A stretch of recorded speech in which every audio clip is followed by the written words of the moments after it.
I started out doing youth development work. I was literally like Mr. AmeriCorps Vista, helping do service projects, do service learning. And I really honestly believe that that was the methodology to engage Black and other young folks of color in their communities to make systemic change. I kept trying to, in my little after school program with my snacks and stuff, trying to get them to organize this service project because they need to get their hours to graduate. And they just flat out refused. They would be like, community service, that's stuff you do when you've committed a crime. We then kind of used service learning as a methodology to introduce community organizing. We went and found this group that was youth organizing around environmental justice. They did the kind of political education, involved them basically what was then a series of direct actions. Just the level of engagement, kind of all the things that I had imagined that service would do for Black youth and other young people, it was happening through youth organizing. Youth organizing is the entrance, is the first love of what you believe is possible in this world. It's the first moment when you find finally your voice and you discover who you are. That is the beauty of youth organizing, and that you have nothing to lose but your chains.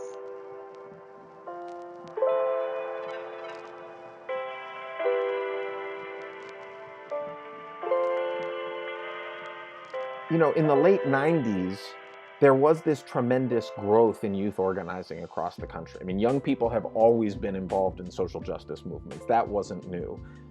But there was a way in the late 90s that a group of organizations formed that were particularly organizing young people against public policy attacks on young people of color. The idea of young people as super predators. And so there were a set of funders that came together and said, this is really important. How do we help this gain traction in philanthropy and get more resources to this work? And how do we help build a strong, stable field that connects these organizations to each other?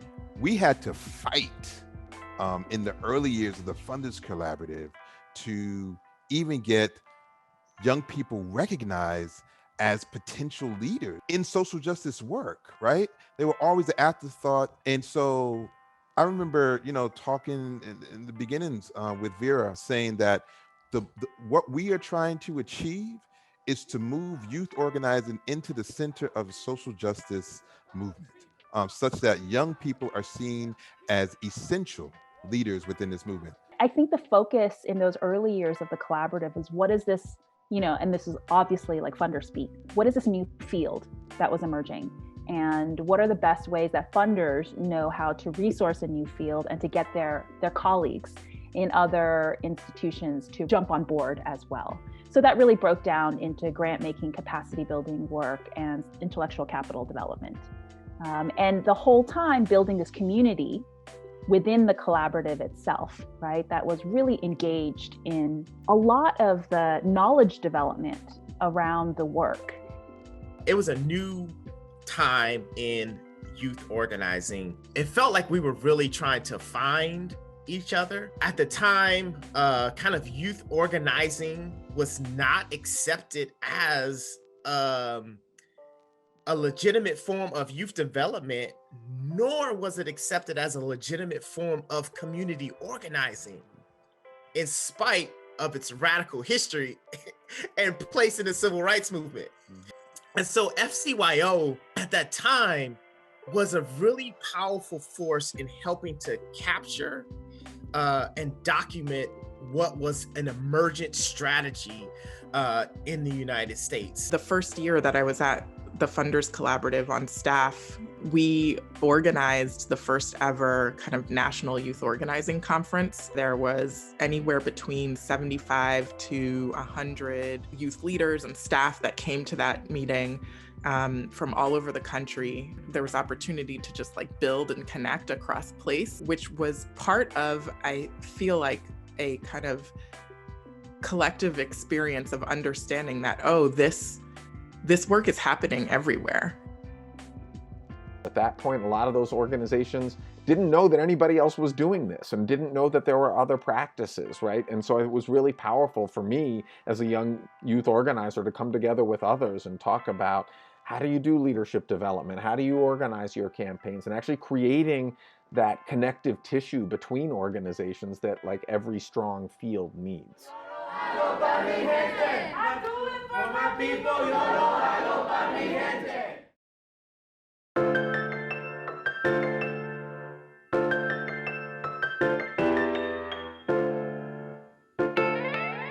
People didn't even talk about youth organizing. They were talking about kids at risk. It was usually the executive directors or the people that convened youth was white people.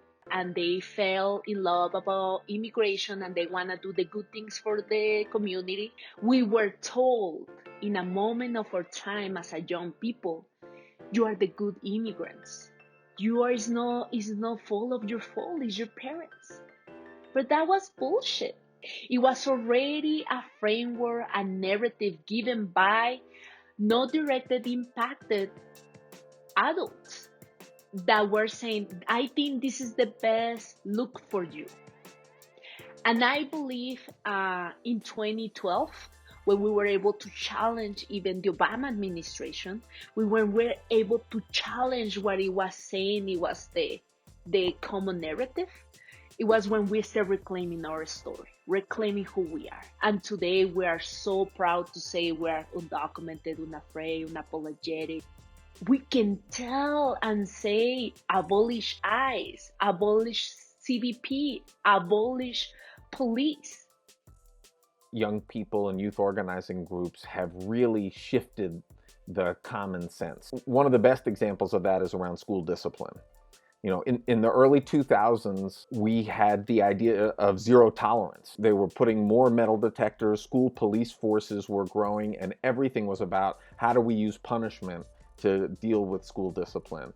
And I think a lot of youth organizing groups have stepped up and organized campaigns to fundamentally shift the logic on school discipline from one of zero tolerance to one of restorative practices and supports, and how do we create school climates that are truly supportive to young people. I think one of the biggest roles in youth organizing is young people's role and position in shifting relationships, shifting narratives and institutions along with adults, and be able to play the vanguard and the bridge, whether it be across generations, across communities. Young people in particular play a unique role in mobilizing whole families, whole communities. They often are the ones that are bringing the information back that they're gathering from what they're learning in their organizations to sit at the kitchen table and have a conversation with their mom and dad about why voting is important. What I believe the role of young people are in organizing and building social movements is to change the hearts and minds and move the needle of where the country believes it's possible. Us young people are like imagining a whole new world that doesn't exist yet. And part of the reason why we are able to imagine this new world is because our ancestors have imagined a world that we are living in now that is way further than they could see. And so it's our job to continue to push the fire and the flame to keep reimagining what America can be for us. We don't get it! Shut it down! We don't get it! Shut it down! We don't get it! Shut it down!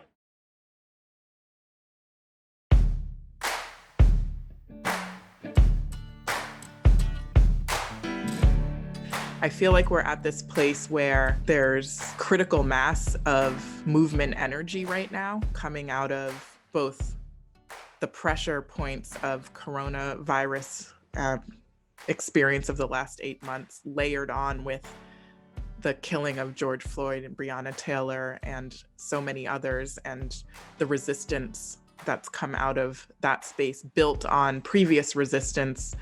Sometimes change happens over decades. And then sometimes a decade's worth of change happens all at once.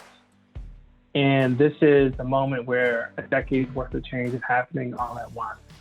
And part of the catalyst of that is the sort of energy and momentum that youth organizing has done to shape the conversation in this moment. It's not that our country is just now trying to reckon with does Black Lives Matter. It's that young people stood up in the streets and made it very clear that we are not going away until we answer and figure out how do we move forward in this question. That's what shaped it. That's what kept the sort of, the sort of drumbeat throughout the summer, to the point where like no one can look away.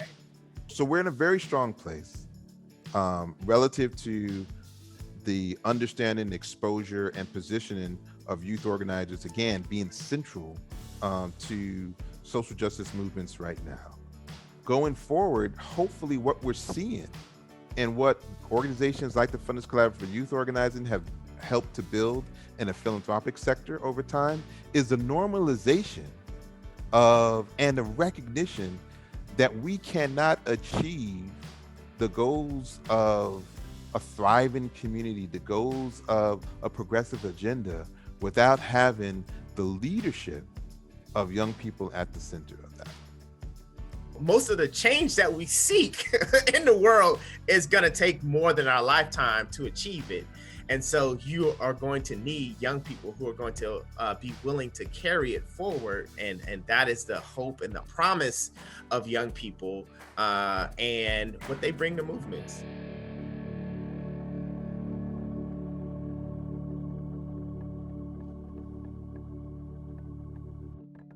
There's so much opportunity for the ways in which youth organizing can continue to what we call a FCYO level up. If we take the historic arc of the last 20 years and see the growth of organizations from fighting for more textbooks in schools to now in Oakland passing a measure to get 16-year-olds the right to vote on school board elections. The possibilities are quite limitless. But what is necessary is for them to have the level of resource and capacities to build the types of movements they need. The most intentional transformation that youth organizing has brought is that has been able to evolve, adapt, and transform in a way from activism to grassroots organizations to really develop a strategy of building-based, electoral, and political strategy that includes field, advocacy, public narrative. All that is an evolution of how youth organizing has become the center of innovation, but at the same time creating a space for intersectionality and creating a space for intergenerational strategy. Today, you see in the table, creating a strategy, a lot of young people of color. Younger and younger, you see them holding a space, but also positions of decision making. And they are building up the power needed for our community. I think it's, really exciting to also see the ways in which youth organizing continues to experiment with power building in conjunction with deep compassionate care, ways in which young people are experimenting with alternatives to state-sanctioned violence, ways in which folks are exploring and organizing their peers to create their own data, their own findings, identify priorities that really speak to the needs of their peers. We're in such a strange time. I think that 2020 has been such a year of wild destruction and wild creation. And I hope very much that youth organizing as a field and as a sector plays a meaningful role in providing the leadership and feeding the next generations of leaders into the center of the conversation about what is this world that we live in? What is the world that we're building in the aftermath of this destruction?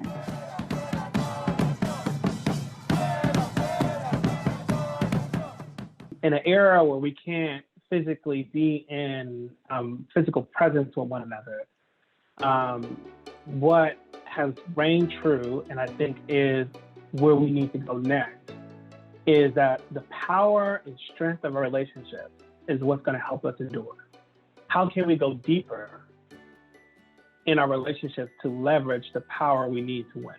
If you think about the most pressing issues of this moment, whether it be climate change or defund the police or the work that Dreamers have led for a decade plus, young people are at the center of it. I think the role of philanthropy in that is to understand their strategic role in both being good allies and strategic partners, moving the resources to see themselves as collaborators in this work. I think if philanthropy is thinking more long-term, then youth organizing is one of the most foundational things it can invest in, because you're also investing in young people who are going to be in that struggle for the rest of their life, every step of the way, and aren't just going to leave after there's a 3 to 5 year grant or a 3 to 5 year campaign when something ends. Foundations need to seriously rethink their emphasis on outcomes evaluation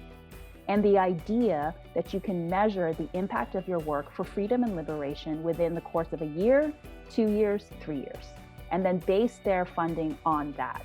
Movement work is about the generations ahead. Movement work is about, building the infrastructure for a moment you cannot predict, you cannot control, and therefore the idea of quantitative outcomes assessments and evaluations, I think, should be disbanded within foundations.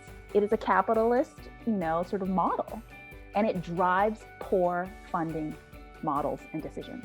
So, on a basic level, from a movement perspective out of faith, give organizations large general support dollars for many years, even if it looks like they are quote unquote failing, because what fails in 1 year might succeed in 5.